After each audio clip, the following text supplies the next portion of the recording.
Welcome back to AM Joy. Well, that little ditty is by rock musician Ben Folds. It sends up the latest nickname to befall the majority leader of the Senate, Mitch McConnell. Now, McConnell has inherited plenty of nicknames during his tenure, most of which he's embraced with great good humor, like Cocaine Mitch, a reference to a 2014 article alleging that drugs were found on a commercial cargo ship owned by the family of McConnell's wife, Elaine Chao, who happens to serve as Donald Trump's transportation secretary. When a West Virginia Senate candidate coined the moniker, McConnell capitalized on it. His campaign even moved T-shirts that appeared to be dusted with cocaine and urged his supporters to join the, quote, Team Mitch cartel for just $35 a pop. Then there was the nickname Grim Reaper, a nod to McConnell's appetite for killing progressive legislation, a nickname that only seemed to embolden him. For the first time in my memory, I agree with Nancy Pelosi. I am indeed the Grim Reaper when it comes to the socialist agenda that they've been ginning up over in the House. Ha ha ha ha, tip your weight.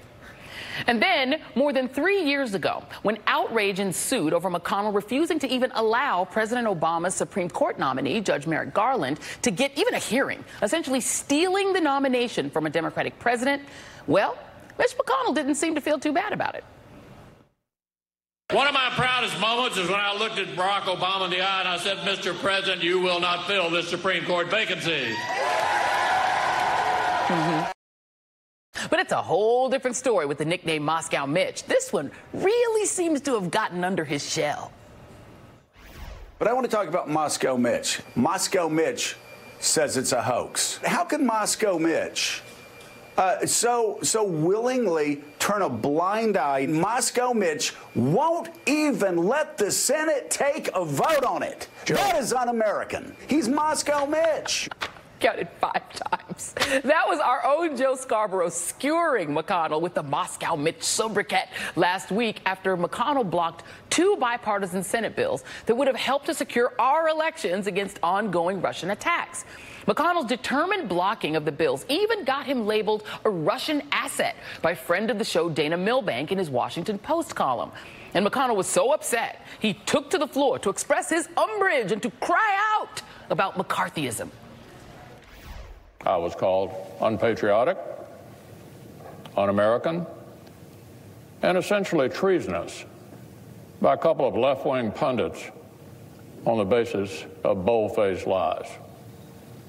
I was accused of aiding and abetting the very man I've singled out as an adversary and opposed for nearly 20 years, Vladimir Putin. Why so mad, Mitch? I mean, Morning Joe wasn't even the first to coin the term Moscow Mitch. That honor goes to a retired school teacher and liberal columnist named Marshall Ward of Murray, Kentucky, who slapped the Moscow Mitch handle on the Senate Majority Leader in a local paper called the Murray Ledger and Times on April 24th. Ward wrote that Moscow Mitch is benefiting from his direct and indirect ties to Putin and Russian oligarchs, which guided his vote to lift Russian sanctions in January 2019. Now, he was referring to McConnell and Kentucky Republican Governor Matt Bevin's relationship with Brady Industries, a Kentucky aluminum mill that he said was slated for $15 million of state funding and that attracted a $200 million investment from a Russian company called Rusal, a Putin-connected company that could only invest in the U.S. after McConnell and the Republican-controlled Senate lifted sanctions in January. One of Rusal's major investors is Len Blavatnik, an allegedly Putin-connected Russian-American businessman who gave Mitch McConnell's GOP leadership fund more than $3 million between 2016 and 2017. It turns out, according to Politico this week, that 2 former top staffers to McConnell have lobbied Congress in favor of the Rusal-Brady Industries deal, according to a new lobbying disclosure. Politico reports, quote, the disclosure comes as Democrats are pushing the Trump administration to review Rusal's $200 million investment in the Kentucky project, concerned that the mill will supply the Defense Department. And as McConnell weathers criticism for helping block a congressional effort to stop the investment. In his Moscow Mitch article back in April, Mr. Ward concluded that, quote, evidently the Republican agenda is all about party raising money before country.